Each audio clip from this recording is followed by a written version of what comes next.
Oh Easy. yeah, oh yeah, oh yeah.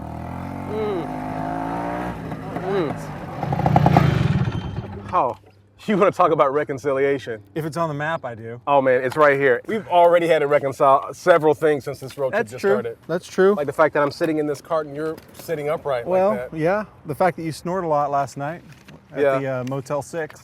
I did. That was a problem. Thanks for keeping the light on for me. Also, my jumper's a little bit better than yours. Well, Some would say. my stronger stomach than you. I make a great sandwich. Well, So, I think I have a little bit greater fashion sense than you, cowboy. well, probably the most striking difference between us.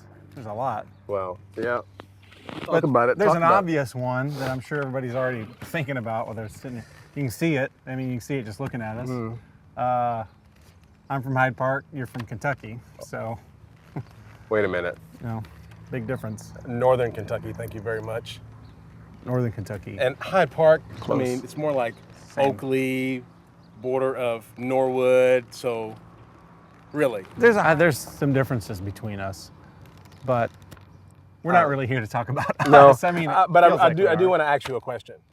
Okay, ask me. Okay. Wouldn't it be great if we were able to find some folks who were in the midst or who were really good or had great stories about reconciliation? Yeah, our stories aren't that good, I feel Yeah. like. This one is much, much better. I'm Okay. assured of that.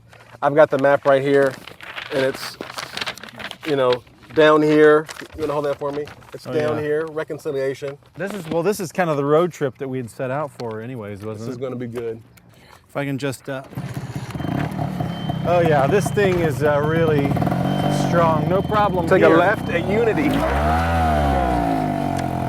Well, Yes, this way, this way, All right, this here we way. go.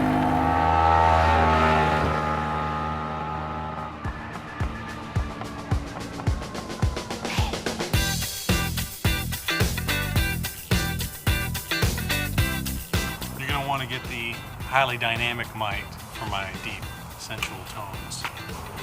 Good. Can you hear me? Hear me now? Thank you. There you go. That's right. That looks great. Feels good. That's great.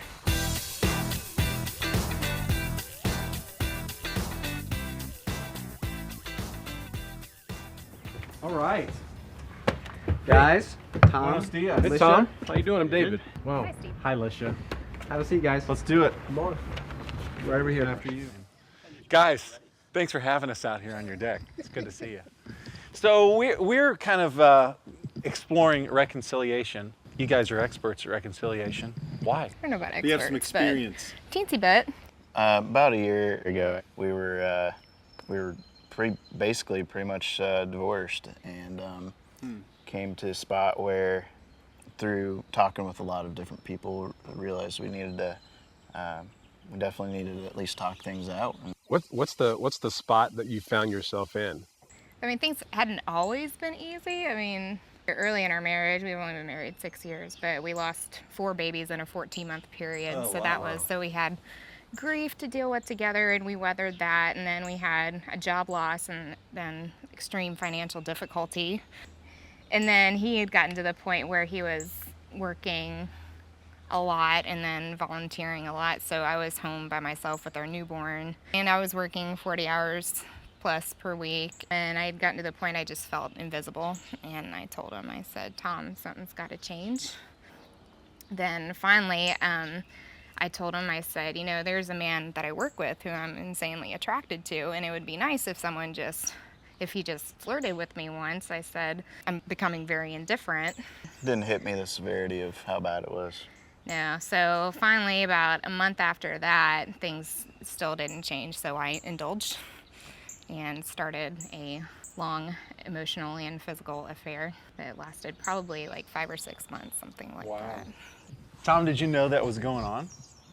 Oh, yeah, she ended up I telling me told about him. 3 weeks. Like 2, 3 weeks into after. it, I said, look, there's somebody else and I'm leaving you. The first time that she just kind of raised the flag for you and said, hey, what went through your head?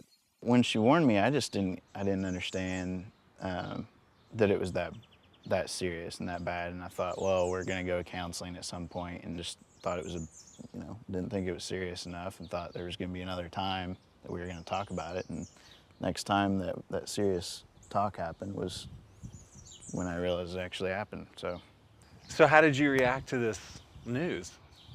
Just the first reaction was just, I was thinking she was just kidding me, pulling my leg, and didn't know if it was one of those things where she said it just to get my attention, or at that point I was set in this period of shock and thinking, what the hell do I do at this point?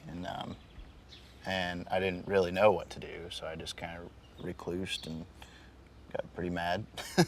Sounds like that there was a history of putting yourself into work and other activities, and so did you fall back into that same thing? Probably at some level, I probably fell back into that just because that's what I knew so well, and and that kind of was my escape, from the whole thing. So that really helped me deal. But I definitely realized that from that point on that there's got to be some changes, and if this is going to work out, that I've got to put everything that I have into this. You decided to go into pursuit. So what did that look like for you? At first he was kind of like overly intrusive. At that point I was done. I wanted nothing to do with him. I didn't care if he loved me. About probably 4 months into this other bad relationship, I found out that the other guy was sleeping around on me. And instead of, he had every right to be like, ha ha ha, serves you right. But he didn't. He just, I was like, I don't know where things stand with me and you. I said, I'm still really burned by you. I don't know if I want to reconcile at this point. But you have every right to know that it's over. So it sounds like Tom was, as much as he knew how to be, I want this to work. So what changed for you? Yeah, I called him and told him it was over, and he just came to my workplace and sat with me on my lunch break and just held me as I cried, and he said, just allow me to be here for you as a friend because you can't deal with this yourself. And he was like, I know, I just want to love you through this, and he still has never held it over my head. That was probably the lowest point in my life ever, and I think even at that lowest point I felt more loved by God and by him even than I ever had, so that was powerful. Honestly, that's all I could really think about, is still just chasing after her. As much as it sucked, the main thing that kept on sticking in my head was, Jesus did this for me. There's no reason why I shouldn't be doing this for my wife. And I knew that there's going to be beautiful, beautiful things coming out of that. And even a year after, we're seeing, 3 or 4 months ago, we were in a beautiful spot. So, What's that spot you're in right now? Well, we're able to help other people going through this, and we're expecting baby number 2 now, so wow. Big surprise. Wow. Congratulations on your restored marriage and on your child. Absolutely. Thank you. thank you. Thank you. See you guys. Thanks a lot. Thank you. Oh, sorry. Thanks. Man. Unbelievable. Oh, man. That's the kind of stories we're looking for. That's good. What Good. was like the most striking thing to you? I gotta believe when just the way that Tom just was pursuing Lisha. Right. When he was just pursuing his wife and just like, I don't care what you say to me, I'm just gonna love you. I want this to work. Even when she's like not living with him, and yeah, he wanted to be reconciled. He wanted to be together. And I'm reminded that if people are willing to get past themselves and their own rights, and especially I just feel like Tom was like laying down his life all over the place, anything can be reconciled. This is a good trip. Yeah, good first stop. Get in that thing. Can I drive? No, you can't, just sit down in there. Be cool.